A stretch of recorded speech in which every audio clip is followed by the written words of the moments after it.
So let's start by looking at the ROI analysis. The problem here tends to be the first one, tends to be violation of identical distribution. And there's a wonderful paper, which I suggest you read if you're interested in these topics, by Rousselet and Pernet, where they actually went into ROI analysis into some detail. And they looked at how people typically implement ROI analysis. And they also found some of the issues that typically crop up in these analyses.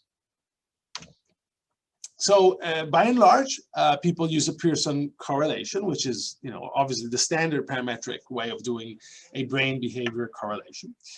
And although it is the most widely used, it does end up being a non-robust estimator, meaning it does get moved around quite a lot by few outliers. And so the problem here is that the outliers can affect in two main ways your analysis. On the one hand, they can create false relationships. One outlier, well positioned, can actually give you the impression of an association where there actually might be none. Vice versa, you can also get cases where outliers mask the presence of a real correlation. So it can hurt both ways.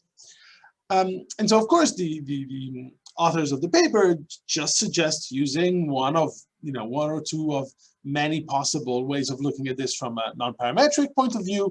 And the two obvious ones would be the Spearman correlation, which really is nothing but a Pearson correlation. Instead of doing that on the actual numbers of the data, you do them on the ranks of the data. So you correlate the rank of observation as opposed to the values of the observations themselves. And it is, slightly, it is less efficient, but it also is more robust to outliers, particularly in the univariate case. If you get multivariate outliers, so outliers that can be in more dimensions, then the suggestion is to use a Wilcox, or so-called a skipped correlation. And this essentially what it does is it does a Spearman correlation, but after having done detection and removal of multivariate outliers. So essentially it goes in and looks for these multivariate outliers, it takes them out, and then it does a Spearman correlation on the ranks. But let me give you a couple examples. So these are examples from nameless but published papers nonetheless.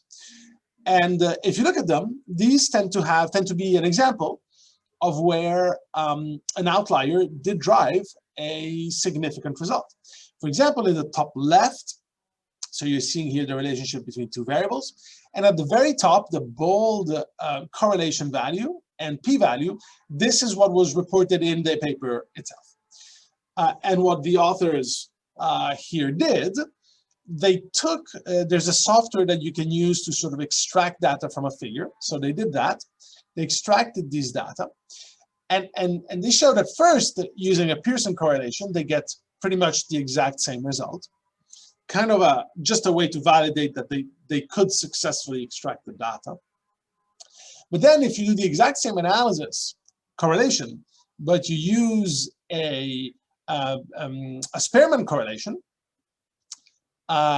turns out, so, and see, you have these two outliers right here, turns out it's actually no longer significant. So in fact, the first one was significant, their replication of it was significant.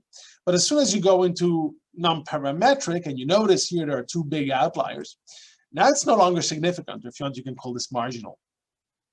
Although, just so you know, guidelines have recently come out to say that we should no longer use the term marginal, and we should no longer discuss anything that is above 0.05. Just FYI. And if you did a skipped correlation, you would also get it to be non-significant. And the way you know that a skipped correlation is significant is because the t-value has to be larger than the appropriate critical t-value. And as you see here, it is not. So this is a case where, a published result actually was probably entirely driven by outliers. You can see here another case. There are these two outliers that are really driving everything. So the original the original result is this 0.09. It gets replicated. And I'm sorry, this says significant. It should not have said significant, obviously, but all I meant is they replicated that result. And then, of course, as soon as you use a non-parametric approach, the p-value increases, and recognizing the fact that if you remove these two outliers, there's no longer a relationship. This relationship pictured here doesn't hold anymore. Here's another case. You get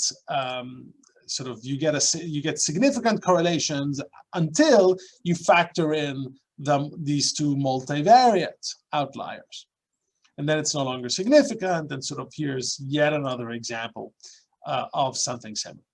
So again, the problem is that when you get univariate or bivariate, in this case, outliers, which are marked here by circles, unless you use either a Spearman or a Wilcox non-parametric correlation, skip correlation, you do risk thinking that there's a significant effect when there actually is none.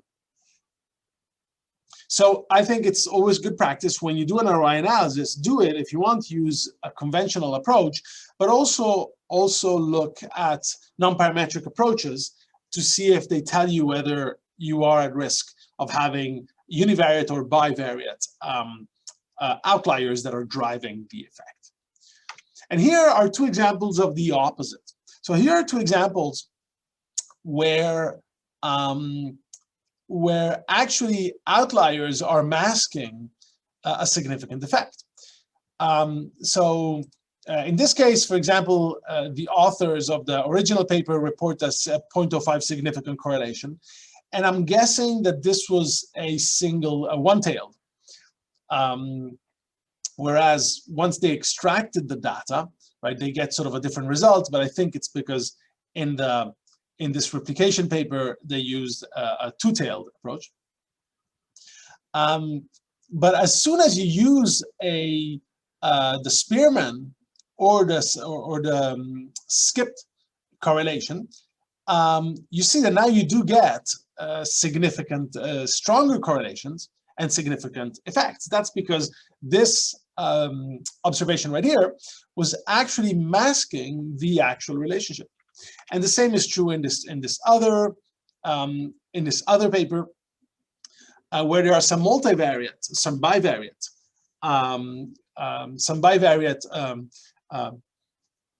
outliers that are masking an actual relationship. So, as I said, it is. I think it would be good when you do an ROI analysis, if you're doing a correlation type analysis, to always also run a non-parametric analysis and carefully look at whether there's the possibility of any outlier driving or masking a correlation of interest.